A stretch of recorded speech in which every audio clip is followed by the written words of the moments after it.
need to complete 6 laps within a limit of 16 minutes and 13 seconds. The start and finish line on the slope at the blue bench, full tent. 大家好啊！今日咧，我嚟同大家講下一個單車節嘅技術評核環節。咁今年咧，其實咧係喺呢個9月27到28，同埋10月嘅11號同12號舉辦嘅。咁我自己嘅日期咧，其實係喺9月27號，即係第一批啦㗎，下晝4點鐘左右。咁呢次咧，其實我都遇到咗一啲意外咯。比如話，其實我而家係仲未食飯嘅，我咧都整理咗一啲注意事項咧，以供大家參考咯。咁地點咧就係呢個蒲崗村道公園嘅單車園地，從鑽石山地鐵站行過去咧，大概係要20分鐘左右啦。咁去到登記咗之後咧，就會喺呢度等候咯。呢個時候咧就會發號碼牌，會有職員嚟同你去搞好呢個號碼牌，跟住就入到去呢度。呢度係可以租單車嘅，有免費嘅單車公里選擇啦。OK， 我租單車先。係啊，我需要租呢台彎咗。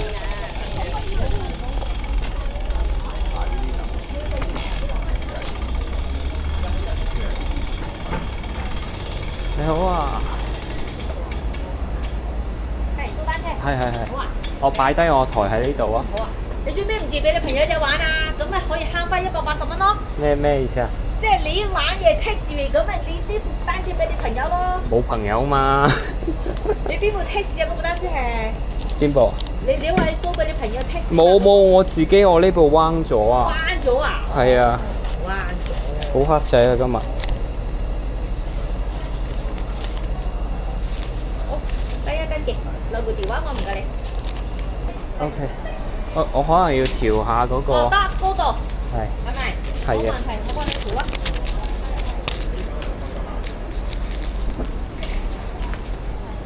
我以為你租俾你朋友啊，你自己有冇錢啊？你自己剔住咁啊，你啲朋友剔咁啊，我冇去慳翻錢咯。你又彎咗架車，高定係低？你依家走，高定係低？攞呢台嚟做參照。差唔多喎，低1-2 cm。矮2 cm 左右。係得㗎啦，你擺翻嗰個位啦部車。OK。係啦。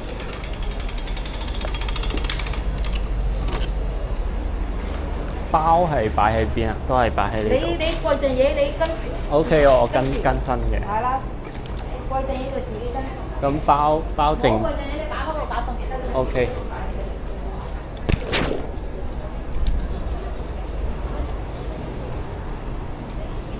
做咩事彎咗啊？爆咗胎啊？唔係個剎車漏油。咦，咁咪搞唔到啦，漏油。係啊，真係麻鬼煩。係啊，漏油好難搞啊。好，嚟。OK， 好，唔該晒。你喺呢度兜幾個圈。OK。咁喺呢度租車其實係要收取180蚊嘅費用啦，但係其實咧係有免費單車提供嘅。晶片？我未攞。喺度得啦。709啊嘛。哦，709。你睇下，應該係哦。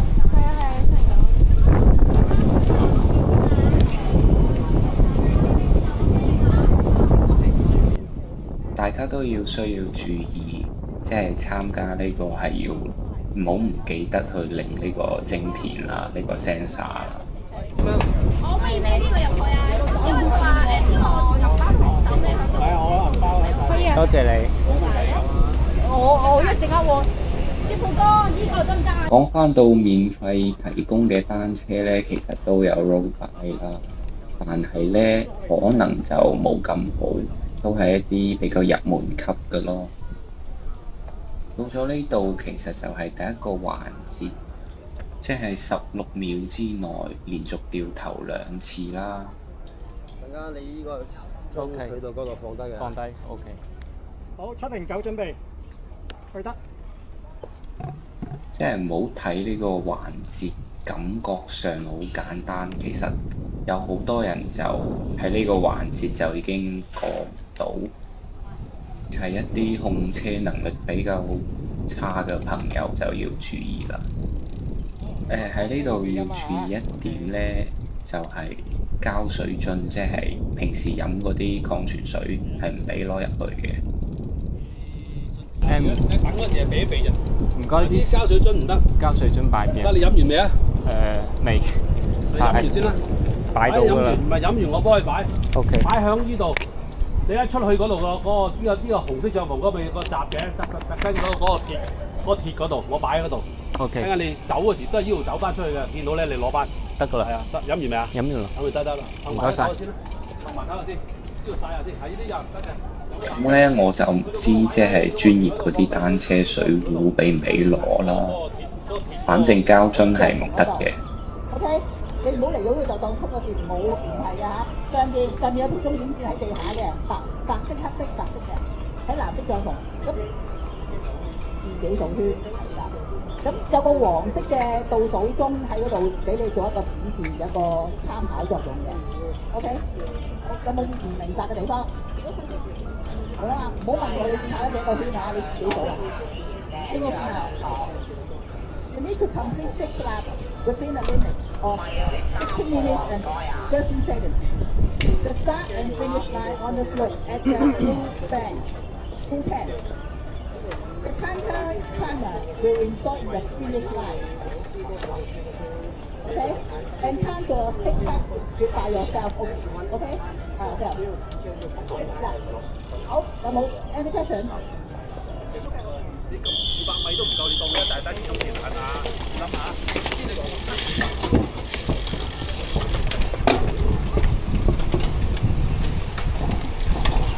呢度就係第2個環節啦，就係喺16分半之內呢完成呢個6公里嘅騎行，亦即係6個圈啦。咁你都聽到佢啱先講，其實佢嘅起點同埋終點咧係喺連綿嘅藍色帳篷內，所以其實總嘅公里數係6.5公里左右嘅。咁啱開始咧，其實係一段上斜路啊，呢一段嘅均速係比較慢嘅，大概喺20零左右啦。特別到後面嗰幾個圈，隨住你體力嘅一個下降，其實呢段係會更加辛苦嘅。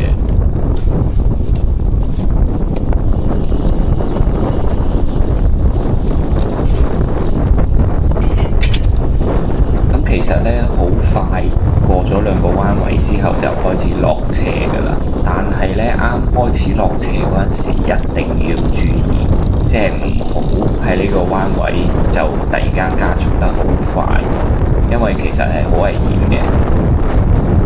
佢呢有2到3個可能比較急嘅彎位啦。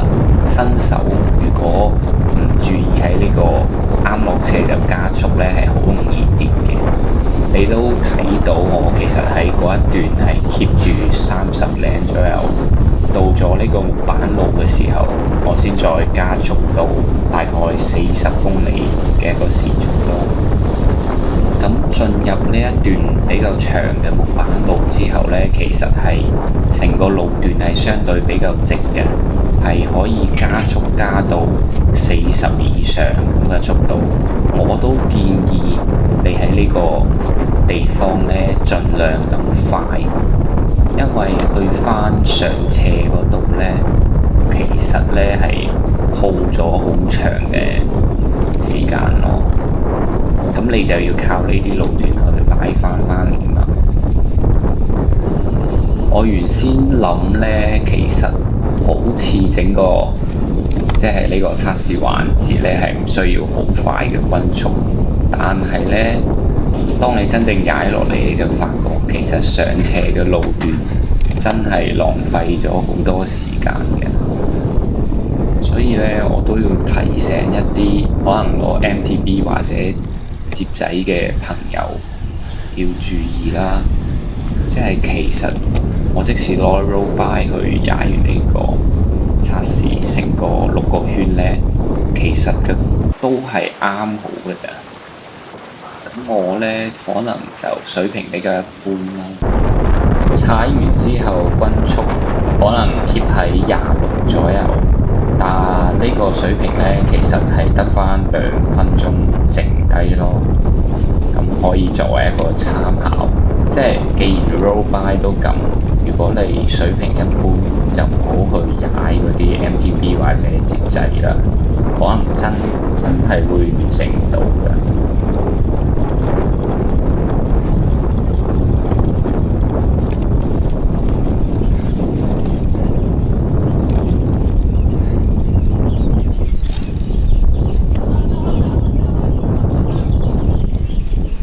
點行啊？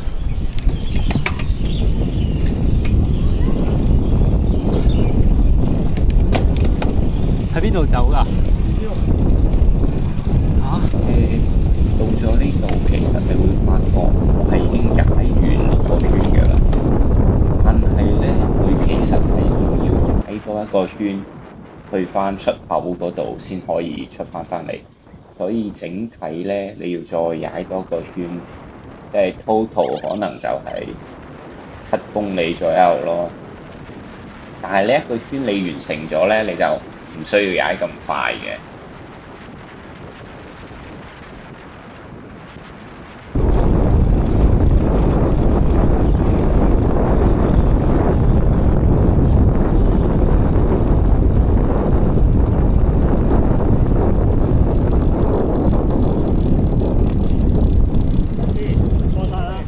過咗未？認為自己過咗啦。如果咪而家唔計㗎啦。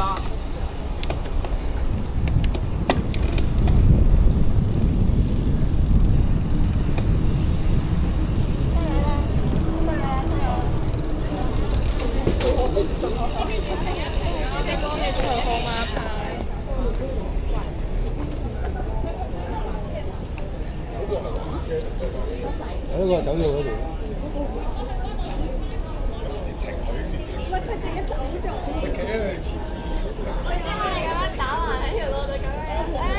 OK， 唔該晒。